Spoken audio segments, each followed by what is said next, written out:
Hi everyone, I'm Christian Liamsedi of P.S and 1B and I will be demonstrating skin, hair, nails, and ear assessment.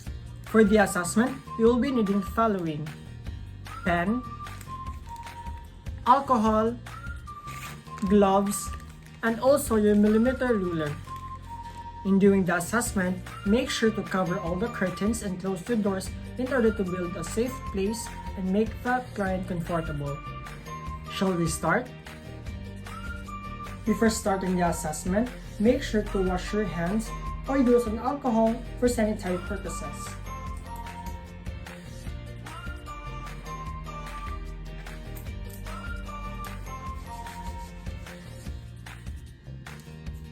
Now that our hands are clean, let's start the procedure. Good morning, ma'am. I'm Christian and I'll be your nurse for today. Ma'am, may I know your full name, age, and date of birth, please? Natalie B. Umayan, 18 years old, February 27, 2003. Thank you, ma'am. Ma'am, can I check your wristband? Yes, sir. Thank you, ma'am. So, how do you want me to address you, ma'am? Just call me Natalie. Thank you, ma'am, Natalie. Now that we're done verifying our client's identity, it is now time to discuss and explain to our client the procedures in order to prevent client's anxiety and build client's rapport. So, ma'am Natalie, for today I'll be assessing your skin, hair, nails, and ears. I just want to inform you that some of the procedures may involve touching.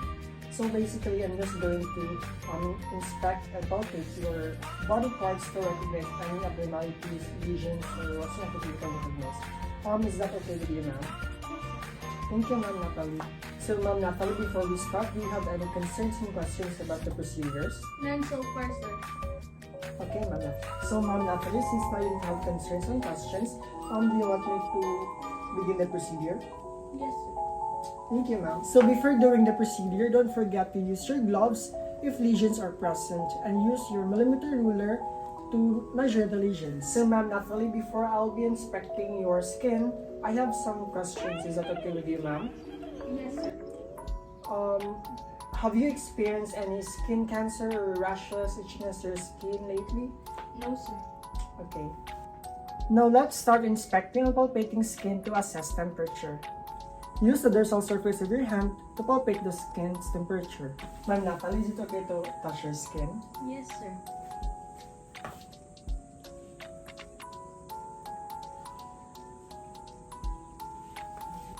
After assessing the client's skin temperature, it was noted that the client's skin temperature was normally warm. Our next step is to inspect and palpate the skin's mobility and turgor. In order to do the procedure, ask your patient to lie down and using your 2 fingers, gently pinch the skin over the clavicle. Ma'am Natalie, I'll be assessing your skin's mobility and turgor by pinching your skin. Is that okay with you, ma'am? Yes, sir.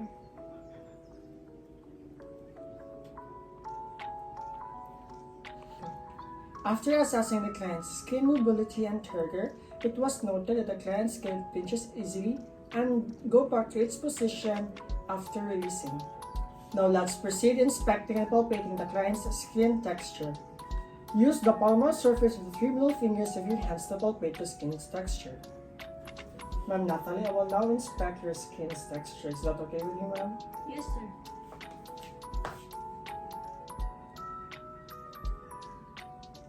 The other hand, please.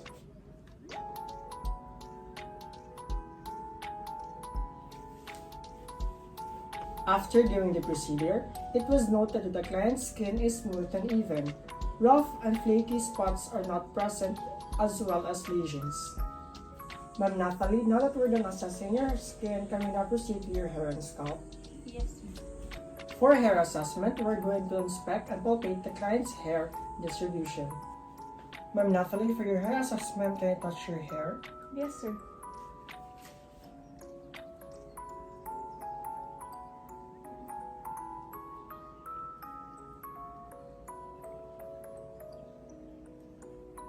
To the other side.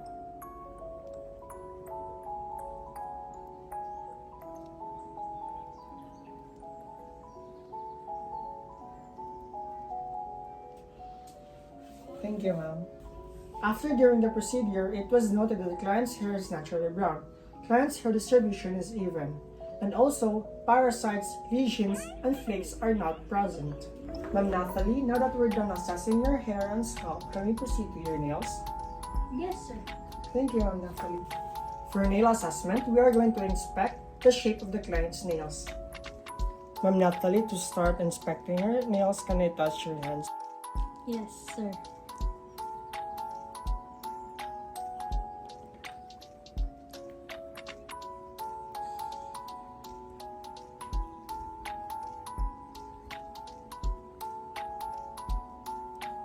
The other hand, please.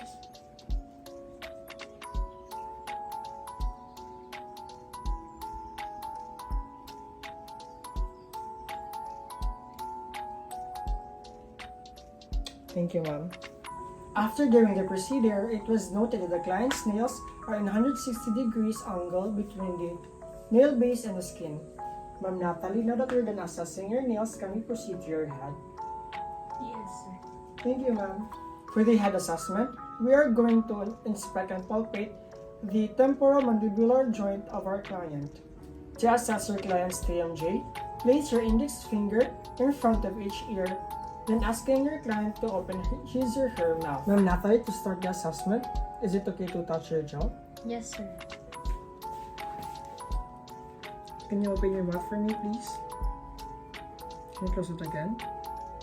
And open. And close. Do you feel any pain, ma'am? No. Thank you, ma'am. After doing the procedure, it was noted that pain, swelling, and tenderness are not present, and also, client's mouth opens and closes fully. Ma'am Natalie, for your next assessment, can we now proceed to your ears? Yes, sir. Thank you, ma'am. For ear assessment, we will be using this tuning fork. Tuning forks are used to assess client's hearing conditions. Tuning forks produces vibration sounds when activated by striking it to your elbow or to your knees. For ear assessment, we will be doing the watch stick test, the whisper test, the Renee test, and the Weber test. Is that okay with you, ma'am? Yes, sir. Thank you, ma'am. Ma'am Natalie, for your ear assessment, we will be doing the watch stick test first. Is that okay with you, ma'am? Yes, sir. Ma'am Natalie, can you cover your right ear for me, please? And tell me if you can hear anything in your left ear. Yes. Now let's proceed to your right ear and cover your left ear for me, please. Yes. Thank you, ma'am. Ma'am Natalie, for our next test is called the whisper test. So basically, I'm just going to whisper a two-syllable word and you're just going to repeat the word you heard. Is that okay with you, ma'am? Yes, sir. In doing the whisper test, ask your patient to cover his or her tragus and rub it in circular motion. Now let's begin with your right ear. Can you cover your left ear for me, please? Apple. Towel. Okay, good. Now let's proceed to the other ear. Table.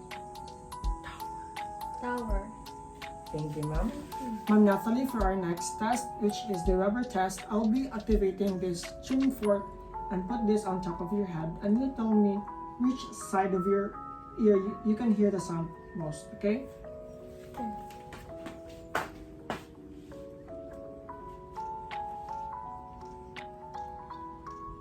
I can hear both of my ears. Thank you, ma'am. Ma'am Natalie, for our next test, which is the Renee test, I will be going to activate the tuning fork again and place this in the mustard process, and you tell me if you cannot longer hear the sound. Okay.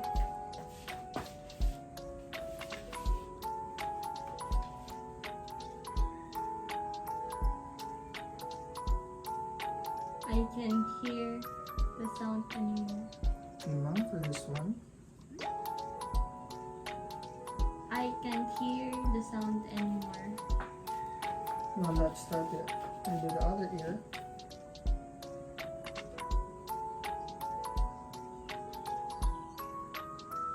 I can't hear the sound anymore. This one. I can't hear the sound anymore. Thank you, ma'am. After doing the ear assessment, it was noted that during the watch stick test, client was able to hear a clicking sound on both of her ears. During the whisper test, client was able to hear the words I've said perfectly, in which she was able to repeat the words I've said. And during the Weber test, client was able to hear the vibration sounds of the tuning fork on both of her ears. And lastly, for the Renee test, it was noted that air conduction was approximately twice as longer as the bone conduction. Ma'am Natalie, now that we're done assessing your ears, hair, skin, and nails, I just want to say thank you for participating and giving your full cooperation while doing the assessment. You're welcome.